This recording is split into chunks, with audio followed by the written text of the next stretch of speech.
સુઈ જા દીકરા, આજ તારા બાપની મેલડી તને હિંચકા નાખે છે.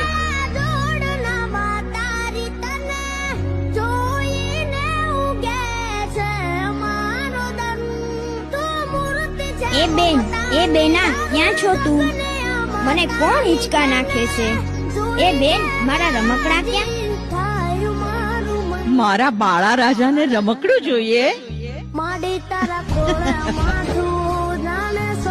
તારી ગલડીમાં મેલડી તને રમકડા આપશે દીકરા.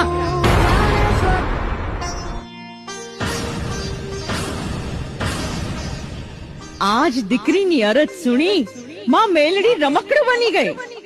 આ જગતના ચોકમાં દુબળા કાજે, દુખિયારા કાજે દોડીને એના માગ્યા સુખડા આપું તો માનજે કે દુબળા મનકની દેવી મેલડી બોલીતી.